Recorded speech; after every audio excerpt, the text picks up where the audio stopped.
ETF index mutual funds నేర్చుకుని stock మార్కెట్లో రాణించాలనుకుంటున్నారా? వెంటనే ఈ నెంబర్కి కాల్ చేయండి.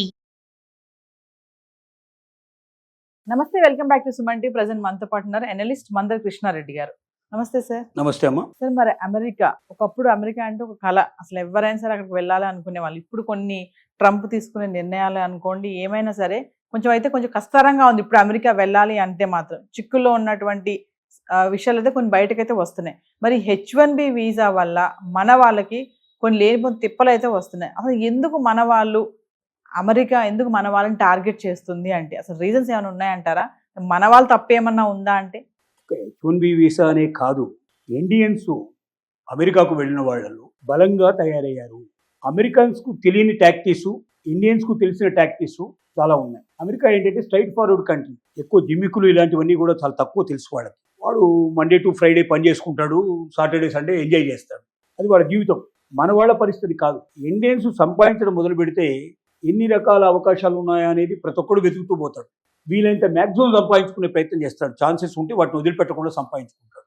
సో మిగతా దేశాల కన్నా ఇండియా నుంచి వెళ్ళిన వాళ్ళు H1B వీసా కావచ్చు, లేక ఇంకా రకరకాల వీసాల మీద వెళ్ళిన వాళ్ళు కావచ్చు, స్టూడెంట్గా వెళ్ళిన వాళ్ళు కావచ్చు, ఈవెన్ స్టూడెంట్గా వెళ్ళిన వాడు కూడా ఒక జాబ్ కాకుండా 2-3 రకాల జాబులు చేయడం కూడా మొదలుపెట్టారు.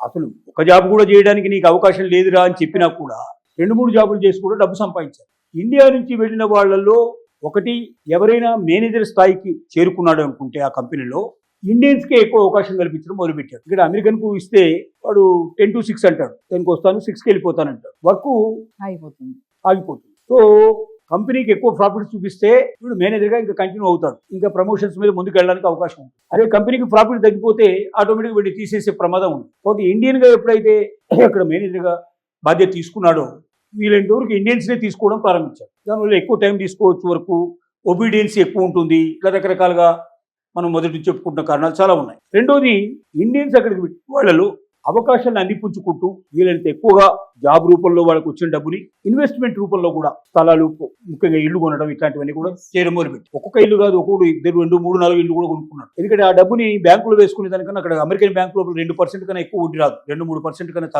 తక్కువ వడ్డీ ఉంటుంది. ఇండియా ఇచ్చేటువంటి బ్యాంకులు ఇచ్చేటువంటి వడ్డీలో సగానికి సగం తక్కువ చేస్తారు. వాడు అంత తక్కువగా వస్తుంది కాబట్టి అక్కడ బ్యాంకులో పెట్టే ప్రయత్నం చేయరు. సో ఒక్కొక్కడు 2-3 జాబులు చేసి డబ్బు సంపాదించాడు, ఇళ్ళు కొనుక్కున్నారు. ఒక్కోడు 2, 3, 4 ఇళ్ళు కొనుక్కున్నారు అమెరికాలో. అమెరికన్స్ కన్నా కూడా ఇండియన్స్ అక్కడ ప్రామినెంట్ పొజిషన్కి వెళ్ళిపోయారు. వీళ్ళని చూసి వాళ్ళు భయపడేటువంటి పరిస్థితి ఏర్పడింది ఒక రకంగా చెప్పాలి. అంటే ఇన్ని దేశాల వాళ్ళు, మిగతా దేశాలన్నిటి వాళ్ళు అక్కడ ఉన్న స్పానిష్ వాళ్ళు 41 మిలియన్స్ ఉన్నారు సుమారుగా. కానీ వాడు ఎవడు కూడా పెద్దగా ఎదగలేదు. వెళ్ళినప్పుడు ఎట్లా ఉన్నారో వాడి పరిస్థితి ఇప్పటికీ అట్టగే ఉంది. మన వాళ్ళు అలాగా వేలు పెట్టనిస్తే అక్కడ మొత్తం మనిషి లోపలికి దువ్విపోతారు. తెలివితేటలు ఎక్కువ మనకు.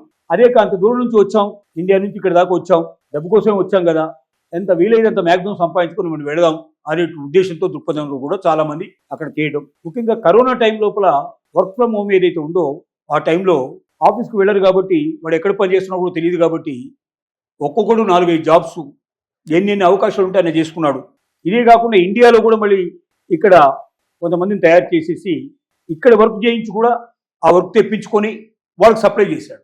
అంటే తను వర్క్ చేస్తానని అక్కడ ప్రామిస్ చేసి తన ఫ్రెండ్స్ తోటి వర్క్ చేయించేసి ఆ పని తెప్పించేసి వాడికి పంపించాడు. వాడికి కావాల్సిన పని పూర్తయింది లేదా అక్కడ అవుట్సోర్సింగ్ అక్కడ ఇండియాలో ఏర్పాటు చేసుకుని అమెరికాకు కావాల్సినటువంటిదంతా కూడా సప్లై చేశాడు. దానివల్ల కూడా డబ్బులు బాగా సంపాదించుకునే అవకాశం వాళ్ళకి ఏర్పడింది. ఇలాగా ఇండియన్స్ ప్రామినెంట్ పొజిషన్కి రావడం వల్ల అమెరికన్స్కి జల్సా పెరిగిపోయింది. అంటే మన వాళ్ళు అక్కడ వెళ్తున్నారని అనుకోవచ్చా? వెళ్తున్నారని ఒక రకంగా. అందుకే అమెరికన్స్ వీళ్ళ మీద ఈర్ష్యా ద్వేషాలు పెరిగిపోయాయి. మిగతా ఎవరిని పంపించకపోయినా ఇండియన్స్ ముందు ఇక్కడి నుంచి పంపించాలనే నిర్ణయానికి వచ్చారు వాళ్ళు. అందుకోసమే పోస్ట్ ఏదైనా చిన్నది అంటే గొడవల్లోకి దారి తీయడానికి అవకాశం ఉండే అవకాశం ఏమున్నా కూడా వదిలిపెట్టుకోవడంలే. ఇండియన్స్ గురించి ఎక్కడైనా పొగిడినట్టు కనబడితే వెంటనే దానికి నెగిటివ్గా కామెంట్స్ పెట్టడం మొదలు పెడుతున్నారు. ఈ నెగిటివ్ కామెంట్స్ పెట్టేసరికల్లా ఇండియన్స్ కూడా రెచ్చిపోయి మరింత కామెంట్స్ పెట్టడం మొదలు పెడితే చివరికి దాన్ని ఎంత గొడవ చేయాలో అంత గొడవ చేయడానికి ప్రయత్నం చేస్తున్నారు. అందుకోసం ఇప్పుడు ఇండియన్స్ అక్కడ ఉన్నట్టు వాళ్ళు జాగ్రత్త పడమని కొంతమంది ఇండియన్స్ అక్కడ సెటిల్ అయిన వాళ్ళు మనకు అడ్వైజ్ చేస్తున్నారు. ఏమని చెప్తున్నారంటే, ఎవరైనా సరే అక్కడికి వెళ్ళి కొత్తగా జాబ్ సంపాదించుకున్న వాళ్ళు లేకపోతే ఉన్నట్టు వాళ్ళు, మీరు వీలైనంత వరకు గొడవల్లోకి వెళ్ళకండి, వీలైనంత వరకు కామెంట్స్ పెట్టడానికి ప్రయత్నం చేయకండి.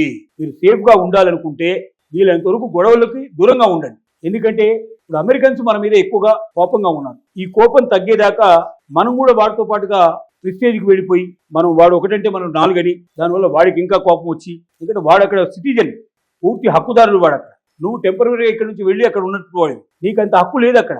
నిన్ను ఎలా పంపిద్దామని ప్రయత్నం చేస్తున్నారు. ఈ సందర్భంగా నువ్వు వాడికి ఒక అవకాశం ఇచ్చినట్టు అవుతుంది. అలాంటి అవకాశాలు ఇవ్వకండి.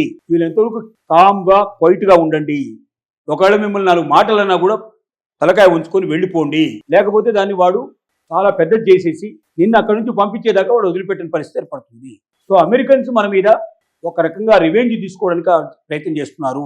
ఇప్పుడు భారతీయులు వీలైనంత వరకు తగ్గి ఉండడం మంచిది అనే సలహా మేధావులైన వాళ్ళందరూ కూడా, ముఖ్యంగా అమెరికన్స్ సెటిల్ అయినట్టు వాళ్ళు చాలా మంది మనకు ఇండియన్స్ సలహా ఇస్తున్నారు. ఈ సలహా మన వాళ్ళు పాటించగలిగితే మంచిదని చెప్పి సమాజం అనుకుంటుంది. ఇది పరిస్థితి. Thank you.